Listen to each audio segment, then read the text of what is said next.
Hi ನಮಸ್ತೆ ಎಲ್ಲರಿಗೂ, welcome back to manual food kitchen. ಇವತ್ತು ನಾವು ನಂಗ್ ಮೀನದ್ದು ರವಾ ಫ್ರೈ ಮಾಡೋಣ. ನೀವು ಬೇರೆ ಮೀನ್ ಸಹ ಯೂಸ್ ಮಾಡ್ಬೋದು. ಸೊ ಇಲ್ಲಿ ಟೋಟಲ್ 15 ಪೀಸಸ್ ಉಂಟು. 1 ಟೇಬಲ್ ಸ್ಪೂನ್ ಅಷ್ಟು ಚಿಲ್ಲಿ ಪೌಡರ್ ಮೆಣಸಿನ ಪುಡಿ, 1/4 ಟೀ ಸ್ಪೂನ್ ಅಷ್ಟು ಟರ್ಮರಿಕ್ ಅರಸಿನ, 1 ಟೇಬಲ್ ಸ್ಪೂನ್ ಅಷ್ಟು ಅಕ್ಕಿ ಹಿಟ್ಟು ರೈಸ್ ಫ್ಲವರ್, ಸಾಲ್ಟ್ ಉಪ್ಪು ರುಚಿಗೆ ತಕ್ಕಷ್ಟು, 4 ಟೇಬಲ್ ಸ್ಪೂನ್ ಅಷ್ಟು ಸೆಮೊಲಿನ ಸಣ್ಣ ರವೆ, 1 ಟೇಬಲ್ ಸ್ಪೂನ್ ಅಷ್ಟು ಲೆಮನ್ ಜ್ಯೂಸ್ ಲಿಂಬೆ ರಸ, ಅಥವಾ ನೀವು ಹುಣಸೆ ಹುಳಿ ನೀರು ಸಹ ಯೂಸ್ ಮಾಡ್ಬೋದು. ಸೊ ಇಷ್ಟೆಲ್ಲ ಇಂಗ್ರೀಡಿಯೆಂಟ್ಸ್ಗಳು ಬೇಕಾಗಿದೆ. ಈಗ ಇಲ್ಲಿ ಒಂದು ಪ್ಲೇಟಿಗೆ ನಾವು ತೆಗೆದಿಟ್ಕೊಂಡಂಥ chilli powder, turmeric, rice flour, salt ಉಪ್ಪು ಹಾಕೋಣ.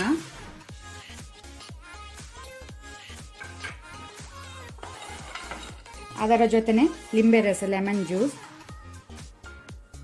ಇದನ್ನೊಮ್ಮೆ ಒಳ್ಳೆ ರೀತಿ ಮಿಕ್ಸ್ ಮಾಡ್ಕೊಳ್ಳೋಣ. ಸಾಲ್ಟ್ ಮತ್ತು ಲೆಮನ್ ಜ್ಯೂಸ್ ನೀವು ಅಡ್ಜಸ್ಟ್ ಮಾಡ್ಕೊಳ್ಬೋದು ನೋಡಿಕೊಂಡು. ಸ್ವಲ್ಪ ವಾಟರ್ ನೀರು ಹಾಕೋಣ.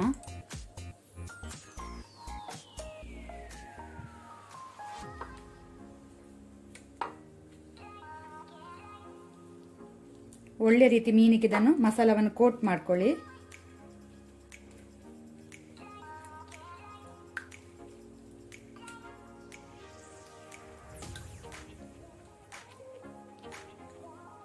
ಈಗ ಮಸಾಲೆ ಇಲ್ಲಿ ಒಳ್ಳೆ ರೀತಿ ಕೋಟ್ ಆಗಿದೆ.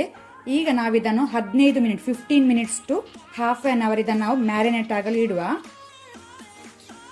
ಫಿಶ್ ಅನ್ನು ಡೀಪ್ ಫ್ರೈ ಮಾಡಲಿಕ್ಕೆ ಅಂತ ಇಲ್ಲಿ ಕೊಕೊನಟ್ ಆಯಿಲ್ ತೆಂಗಿನ ಎಣ್ಣೆಯನ್ನು ಬಿಸಿ ಆಗ್ಲಿಕ್ಕೆ ಇಟ್ಟಿದ್ದೇನೆ. ಬಿಸಿಯಾಗಲಿ ಎಣ್ಣೆ. ಈಗ ಇಲ್ಲಿ 15 ಮಿನಿಟ್ಸ್ ಮೀನು ಕೋಟ್ ಆಗಿದೆ. ಈಗ ಇಲ್ಲಿ ರವೆ ಇಲ್ಲಿ ಉಂಟು. ರವಕ್ಕೆ ನಾವು ಈ ರೀತಿ ಕೋಟ್ ಮಾಡ್ಕೊಳ್ಳೋಣ.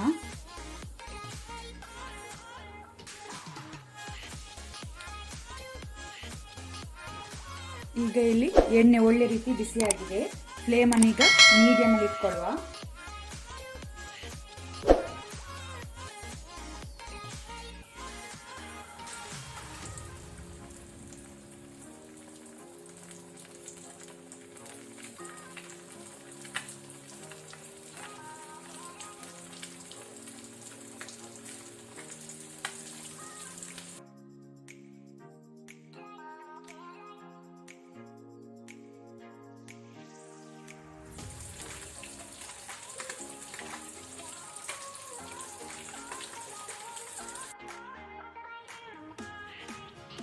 ಇವತ್ತಿನ ವಿಡಿಯೋ ಇಷ್ಟ ಆದರೆ ನನಗೆ ಒಂದು ಲೈಕ್ ಕೊಡಿ. ಹಾಗೆಯೇ ಹೊಸೊಬ್ರು ಯಾರಾದರೂ ನಮ್ಮ ಚಾನಲ್ ನೋಡ್ತಾ ಇದ್ದರೆ ಪ್ಲೀಸ್ ಸಬ್ಸ್ಕ್ರೈಬ್ ಮಾಡಿ. ಈ ವಿಡಿಯೋವನ್ನು ನಿಮ್ಮ ಫ್ಯಾಮಿಲಿ ಫ್ರೆಂಡ್ಸ್ ಜೊತೆ ಶೇರ್ ಮಾಡಿ. Thank you.